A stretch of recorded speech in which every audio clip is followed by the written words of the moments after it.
దేవుని నమ్మిన ప్రజలే ఈరోజు కొట్టుకు చచ్చిపోతున్నారు. అవునా కదా? మా దేవుడు మాకున్నాడు, మేము దేవుడిని నమ్మానని హైందవులు కావచ్చు, అల్లాయే అవునా కదా ఒక్కడే దేవుడని నమ్మిన ముస్లింలు కావచ్చు, దేవుడు ఒక్కడే అని నమ్మిన క్రైస్తవులు, దేవుడు ముగ్గురుగా ఉన్నాడు, ముగ్గురు దేవుళ్ళని నమ్మిన వీళ్ళు కొట్టుకు చచ్చిపోతున్నారు ఈరోజు. వీళ్ళ మధ్యలో యుద్ధాలు, వీళ్ళ మధ్యలో కొట్లాటలు. కానీ దేవుడు లేడన్నోడు మాత్రం బాగానే ఉన్నాడు, అందరూ ఐక్యంగానే ఉన్నారు. కానీ ఏం చేద్దాం, అసలైనది దేవుని నమ్మకపోతే లేదు కదా.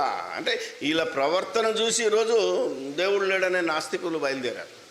అంటే రోమాపత్రిక రాసేటప్పటికీ దేవుడెవరో ఆదాము మొదలుకొని మలాకి వరకు దేవుడు చెప్పేశాడు, తెలియపరుచుకున్నాడు. ఆయన ఎలాంటి వాడు, ఆయన జీవం గల దేవుడు, ఆయన సర్వ శరీరాత్మలకు దేవుడు, ఆయన అన్యజనులకు దేవుడే, ఇశ్రాయేలులకు కూడా దేవుడు, ఆయన అందరికీ తండ్రి.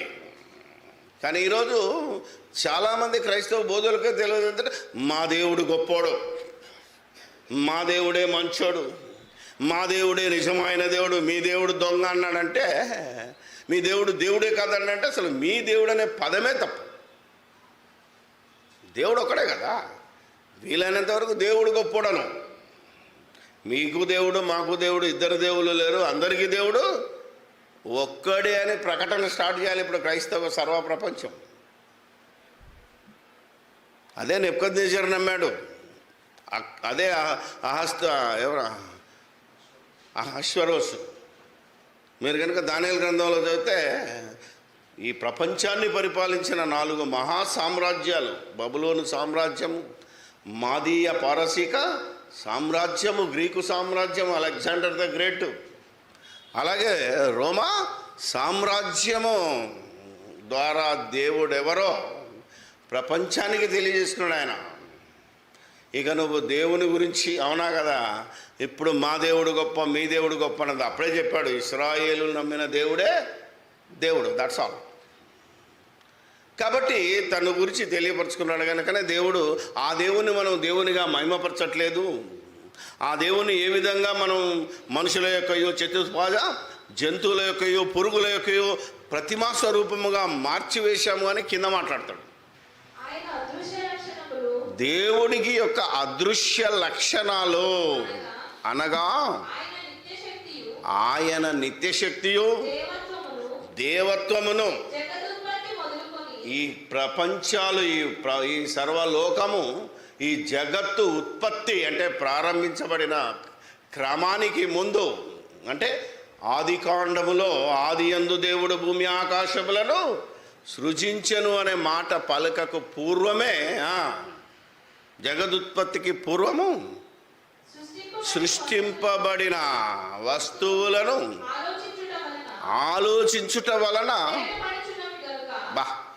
తేటపడుచున్నవి గనుక వారు నిరుత్తరులు అంటే సమాధానము లేని వారు. ఉత్తరము అంటే జవాబు చెప్పలేని స్థితిలో ఈరోజు ప్రపంచం ఉంది, ఇంక్లూడింగ్ క్రైస్తవ్యం కూడా ఉంది. దేవుడు అదృశ్యుడు, దేవుడు ఏమంటారు, జ్యోతిర్మయుడు, దేవుడు వెలుగు, అవునా కదా, దేవుడు నిరాకారుడు. కానీ దేవుడు ఉన్నాడు.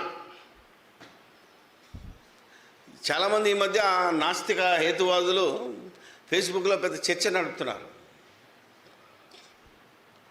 నేను ఒక ప్రశ్న వేశాను, దేవుడు ఎక్కడున్నాడు, ఉంటే కనిపించమను. దేవుడు ఉంటే ఈరోజు ఈ దేశంలో ఉన్నవారికి ఇంత దరిద్రం ఎందుకు వస్తుంది, ఏ దేవుడు కాపాడతలేడు అని పోస్టులు తెగబెడుతున్నారు. మరి నాయన, ఒక ఆయన పాట కూడా పాడాడు, యేసు ప్రభు రాలేదు, అల్లా రాలేదు, రాముడు రాలేదు, ఏమేమో పాట పాడుతున్నాడు ఆయన. నేను బైబిల్ గురించి మాట్లాడతాను, ఎవరి గురించి నాకు అవసరం లేదు. యేసు ప్రభు వచ్చి నిన్ను లక్షాధికారిని చేస్తాననలేదు, నిన్ను ఆస్తివంతుని చేస్తాననలేదు, నీకు ఇల్లు ఇస్తాననలేదు, అవునా కదా. ఏమన్నాడు, నీకు పాప క్షమాపణ ఇస్తున్నాడు. బైబిల్ సరిగ్గా అర్థం కాని వాళ్ళు మాట్లాడే భాషలు చాలా ఉంటాయి. దేవుడు ఉంటే చూపించు అన్నాడు అనుకోండి, మరి గాలి ఉంటే చూపించు అన్నాడు అనుకోండి, మనం ఏమన్నాం అనుకోండి, అప్పుడేమంటాడు, మీరు సైన్స్కి విరుద్ధంగా మాట్లాడుతారు, మరి నువ్వు దేవునికి విరుద్ధంగా మాట్లాడతలేవా? మరి గాలి ఉందని ఎలా తెలుస్తుంది? స్పర్శ. మరి దేవుడు ఉన్నాడని ఎలా తెలుస్తుంది? సృష్టిని చూడు ఒకసారి, ఋతువులను చూడు, కాలాలను చూడు, దేవుడు ఎలా ఉంటాడో అర్థమవుతుంది నీకు అని బైబిల్ చెప్పిందని మళ్ళీ నమ్మడు. మనం ఏం చేస్తాం? కాబట్టి మనం ప్రకటించుకుంటూ వెళ్ళిపోవడమే. కాబట్టి ఆయన అదృశ్యుడు, లక్షణాలు ఉంటాయి. ఇప్పుడు దేవుని స్వరూపం క్యారెక్టర్, దేవుని స్వరూపం లక్షణాలు.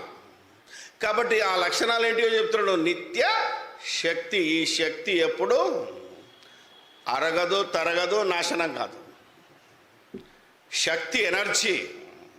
ఈరోజు శాస్త్రం కూడా చెప్పింది, energy cannot be created Nar B destroyed, ever lasting. ఇది దేవుడు ఎప్పుడో చెప్పుకున్నాడు, కానీ ఈరోజు నమ్మటం లేదు జనాలు. మనం ఆయనను శక్తిగా, ఆయనకు లక్షణాలుగా, ఆయన రూపం లేనివాడుగా, ఆయన అదృశ్యుడుగా, ఆయన వెలుగుగా, ఆయన జ్యోతిర్మయుడుగా మనం ప్రకటించుంటే బాగుండేది.